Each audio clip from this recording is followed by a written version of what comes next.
المشاهدين، كي دايرين؟ لاباس عليكم؟ كدايرين مع الصحه؟ كنتمنى هذا الفيديو لقاكم بصحه جيده وفي احسن الاحوال. اليوم جيت نوجد معكم واحد التحليه اللي كتجي رائعه في المذاق وراقيه في الشكل وصحيه وليها منافع. هذا هو الشكل النهائي ديالها. هانتوما كيف كتجي، راها كتجي غزاله وكتجي هكا طبقات، كتجي لذيذه وبالديسير. وخليكم مع مقادير وطريقه التحضير. المقادير اللي غنحتاجو للتحليه ديالنا هما الفلون ديال الفاني وساشيه تاع الفاني وعشقه تاع النشا ونصف لتر ديال الحليب. غادي نديرو ساشيه ديال الفلون ديال الفاني. ملي كنديرو الفلون الفاني هاد الكبير حيت فيه السكر، ما كنحتاجوش اننا نديرو السكر. درتو الصغير غديروا جوج ساشيات وغديروا معاهم السكر.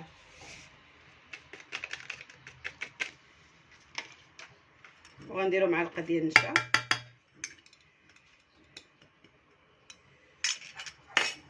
وغنخلطوا الكل. غنضيفوا لهم نصف لتر ديال الحليب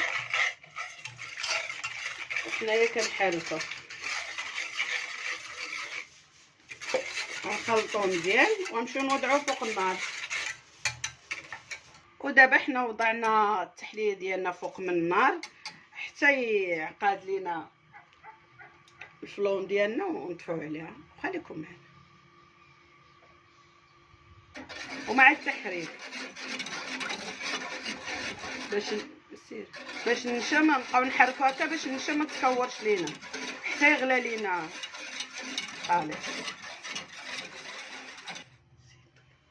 دابا بعد ما طاب لينا الفلون ديالنا غنضيفوه للكؤوس ديالنا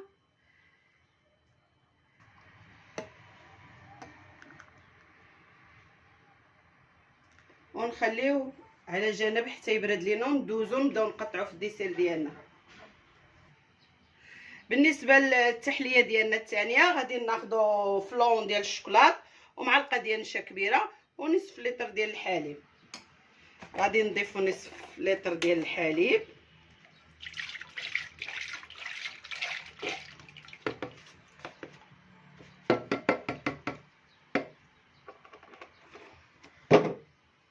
والمعلقه ديال النشا والفلون ديال الشوكولات.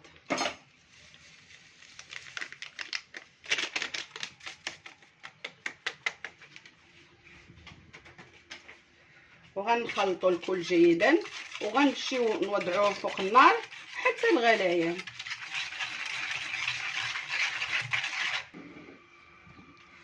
ملي غنوضعوه فوق النار غنستمروا في التحريك باش ما يتكورش لنا النشا والفلون.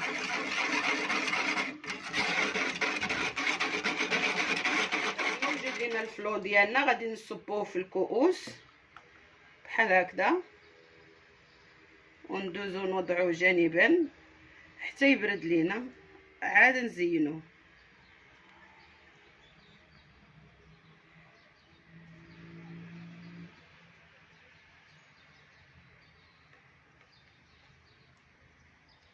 بالنسبه للتحليه ديالنا ديال الفلو قطعنا لها شويه ديسير هكذا مربعات، شويه الكيوي، شويه الفريز، شويه البنان، وغنخلطوهم مع بعضياتهم بحال هكذايا حتى ندمجوا مع بعضياتهم يكونوا كاملين مخلطين في بعض.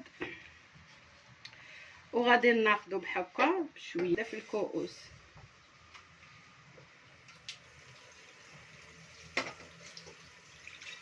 هاد التحليه راه كتجي غزاله ورائعه وصحيه، تاكلوها في السحور كتصوموا نهاركم مزيان. كلها فوائد صحيه. هاد التحليه كتكون صحيه عفوا، كتجي غزاله غير جربوها وغادي تصوموا نهاركم بخير وعلى خير.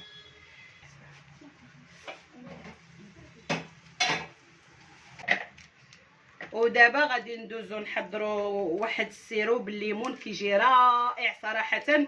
وغادي نخويو فوق من الديسير ديالنا كناخذوا كاس ديال الليمون مع ساشيه ديال الفلو فاني صغير، ومع 2 معالق ديال سنيده، وكنمشيو نوضعوه فوق من النار حتى يذوب لينا السكر، حتى يذوب لنا السنيده مع الليمون وتولي سيرو. حنا راجعين معكم كنوضعوه فوق النار وكنستمروا في التحريك حتى كنحصلوا على سيرو بالليمون والفلو ديال الفاني.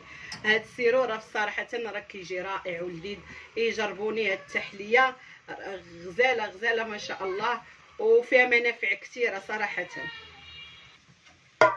وهذا هو الشكل ديال السيرو ديالنا، كيجي على هذا الشكل. هانتوما كيف كتشوفوا راه كيجي غزال، وكيزيد للتحليه ديالنا واحد اللذه ديال البرتقال كتكون غزاله. ودابا بعد ما وجد معنا السيرو ديالنا ولو باقي سخون دافي شويه، غادي نوضعوه هكذا فوق من السيرو فوق من التحليه ديالنا على هذا الشكل قبل ما يجمد لينا حيتاش فيه الفلو. التحليه صراحه راه كتجي رائعه لا شكلا ولا مذاقا. جربوها وردوا عليا في لي كومونتير. وهذا هو الشكل النهائي ديال التحليه ديالي اللي صايبت الاولى بالفلون ديال الفاني والديسير ونكهه الليمون. بصراحه راها مغذيه وصحيه ورائعه في المنظر وراقيه في المذاق، صراحه زوينه. ودابا غندوزو باش نزينو التحليه ديالنا ديال الشوكولا. بالنسبه للتحليه ديالنا ديال الشوكولا غنزينوها بالشوكولات فيرميسي غنوار وسيجار. غناخدو شويه تاع لي فيرميسي غنديرو لها هكذا حتى هي كتجي صراحه غزاله. وبالخصوص الوليدات ديالنا كيحماقوا على شي حاجه فيها الشوكولا، صراحه هي حتى اللوغو ديالها غزال صراحه.